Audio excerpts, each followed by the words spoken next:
Princess movies were a very popular genre in the early 2000s, especially Disney princess movies. I loved this genre as a kid. I watched a lot of princess movies, especially of the Disney variety. One of my favorite Disney princess movies was Cinderella. This was long before 2009 when The Princess and the Frog came out.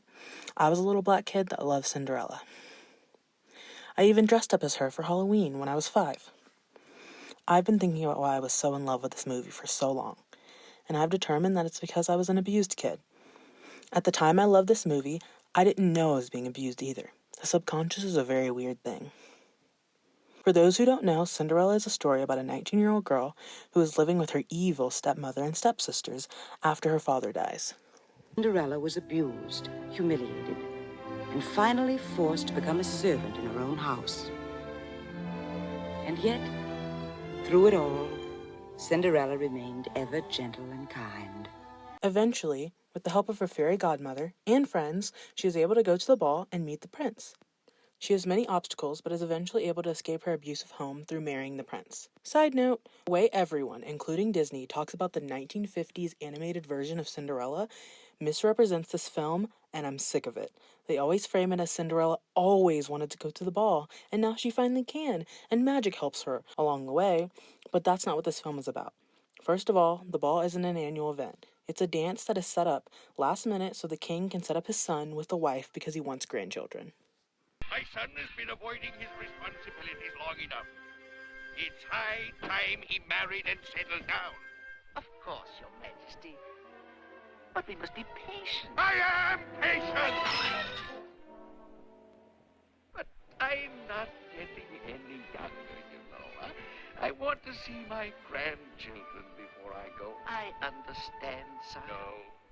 No, you don't know what it means to see your only child grow farther, farther, and farther away from you. I'm lonely in this desolate old palace. I want to hear the pitter-patter of my feet again. Now, Your Majesty. Perhaps if we just let him alone. Let him alone? With his silly romantic ideas? But sire, in matters of love. Ha! Just a boy meeting a girl under the right conditions.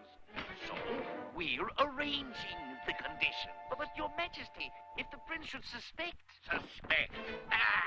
Look, the boy's coming home today, isn't he? Yes, sire. Well, what could be more natural than a ball to celebrate his return? Nothing, sire. And if all the eligible maidens in my kingdom just, happen to be there, why, he's bound to show interest in one of them.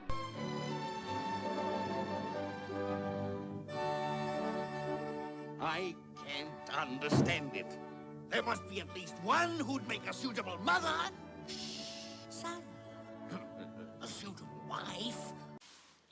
Also, Cinderella didn't know she was dancing with the prince until the next morning when she finds out he's looking for her. So it is, but why? Goodbye. No, wait. You can't go now, it's only... Oh, I must. Please, I must. But why?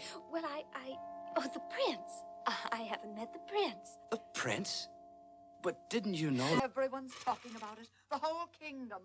Oh, hurry now. He'll be here in a minute. The Grand Duke. He's been hunting all night. Hunting? For that girl. The one who lost her slipper at the ball last night. They say he's madly in love with her. The Duke is? No. The prince.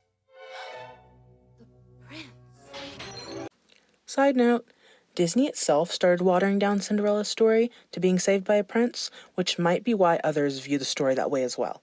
See that Cinderella song from the Cheetah Girls movie. I was just a little girl, my mama used to tuck me into bed, and she'd read me a story. It always was about a princess in distress and how a guy would save her and end up with the glory. I'd lie in bed and think about the person that I wanted to be. Then one day I realized fairy tale life wasn't for me. I wanna be like Cinderella,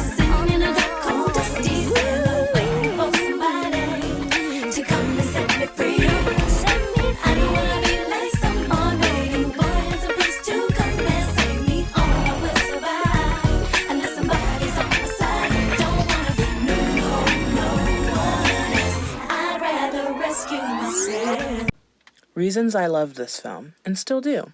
1. Cinderella was just like me. She was living in an abusive household and doing her best to survive. 2.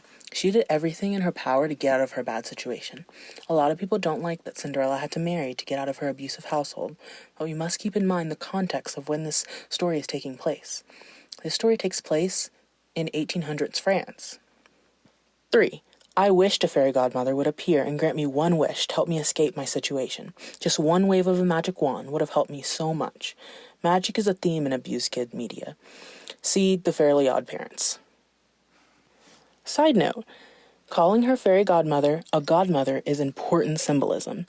Godparents are like your secondary parents. They are who is supposed to take care of you if your biological parents die, at least in Black communities I've been a part of. So the fact that her fairy godmother shows up after both of her biological parents have died to help her out and give her a little bit of parenting is very important. Have a good time. Dance. Be gay. Be gay. 4. The moments where she feels completely hopeless resonated with me so deeply because all abuse survivors have been there. No matter how optimistic a person you are, you've probably felt utterly hopeless in your situation before.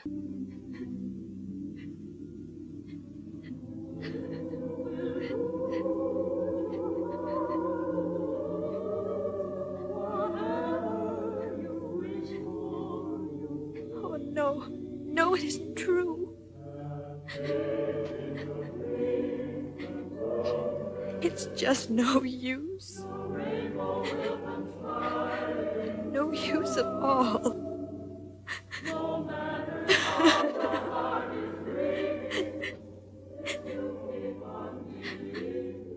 I can't believe. Not anymore. There's nothing left to believe in. Nothing. What? Oh no! No, please! Oh, you can't do this. You just can't. Let me out! You must let me out! You can't keep me in here!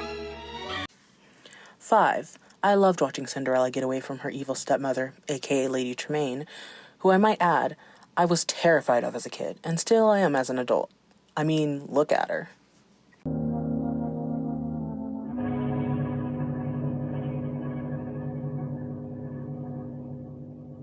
Didn't we, Cinderella?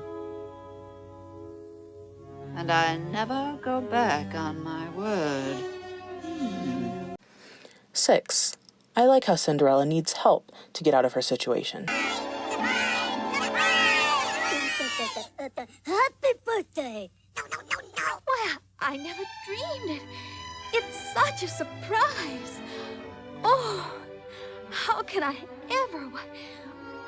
Oh, thank you so much. You've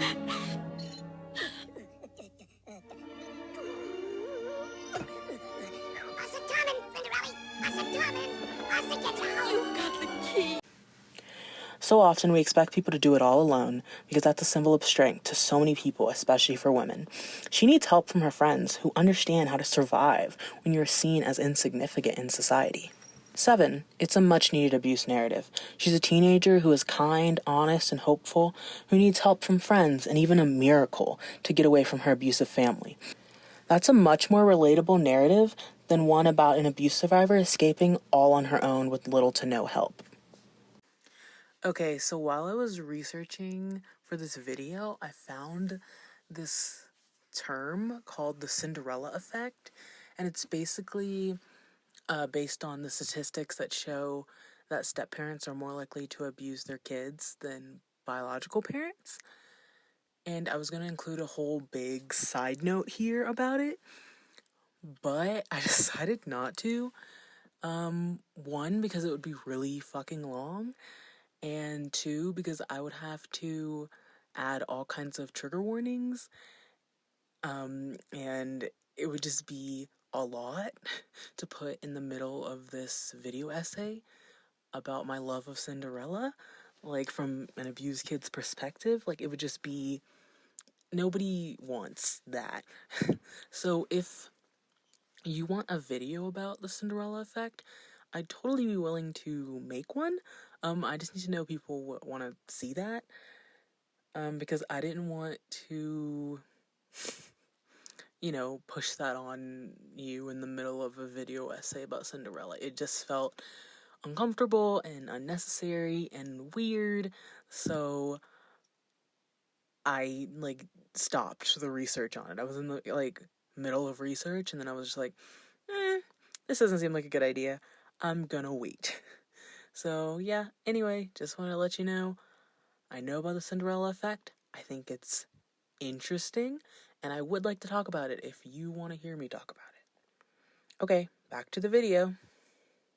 Side note, I have read what is credited as the original Cinderella story and watched various adaptations of the story, but they are often missing important parts of the story that made me love this movie so much as a child, such as all of Cinderella's animal friends and how integral friendship is to the story. Don't get me wrong, some of the adaptations are fucking dope. Sam. Okay, I know that you think that I'm just some... Coward. Phony. Okay, just listen. No, you listen. You turned out to be exactly who I thought you were. I never pretended to be somebody else. It's been me all along. And it was me who was hurt in front of everybody. Look, I didn't come here to yell at you, okay? I came to tell you that I know what it feels like to be afraid to show who you are. I was, but I'm not anymore. And the thing is I really don't care what people think about me, because I believe in myself, and I know that things are gonna be okay. But even though I have no family, and no job, and no money for college, it's you that I feel sorry for. Heads up. Yo, 5 minutes. I'm coming. I know that guy that sent those emails is somewhere down inside of you.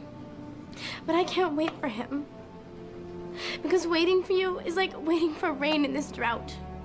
Useless and disappointing. Impossible for a plain yellow pumpkin to become a golden carriage. Impossible for a plain country bumpkin and a prince to join in marriage. And 4 white mice will never be 4 white horses. Such folderol and fiddle-dee-dee of courses. Impossible. While others aren't. All right, let's see. Was it a little boy band move like this?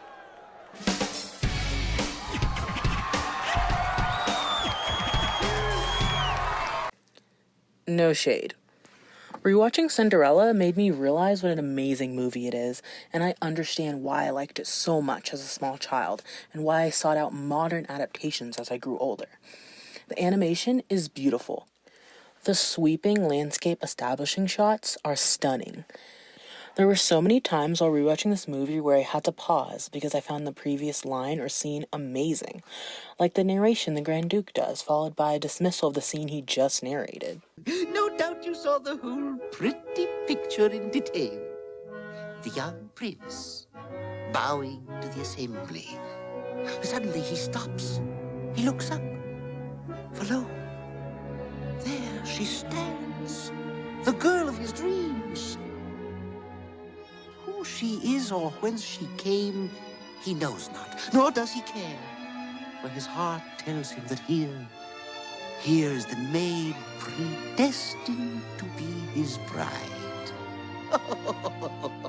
A pretty plot for fairy tales, sire, but in real life, oh no, it was foredoomed to failure. The amount of times where Cinderella is genuinely afraid of Lady Tremaine resonate with me. The goofy howl was hilariously unexpected. The work song and the positive portrayal of feminine hobbies still makes me happy to this day. Poor Cinderella. Hey, we can do it! We can do it, we can do it, we can help my Cinderella. We can make the dress so pretty, there's nothing to it really. We'll tie a sash around it, put a ribbon through it. When dancing at the ball, she'll be more beautiful than all. In the lovely dress we'll make for Cinderella. Hurry, hurry, hurry, hurry, gonna help our Cinderella. Got no time to do. This film is just brilliantly done. Cinderella taught me how to survive a horrible situation through kindness, hope, and help from friends. When you're being abused by your parental figures, you learn how to raise yourself. Otherwise, you have to sift through all the contradicting messages you're getting. It's much easier to just learn from other sources entirely. Disney princess movies shaped who I am as a person. I learned perseverance, how to fight back, resiliency, and how to be your own person from these movies. Princess movies show women dealing with difficult obstacles and overcoming them in various extraordinary ways. That was important for the younger me to see and internalize. Even miracles take a little time. Miracles? Mm-hmm.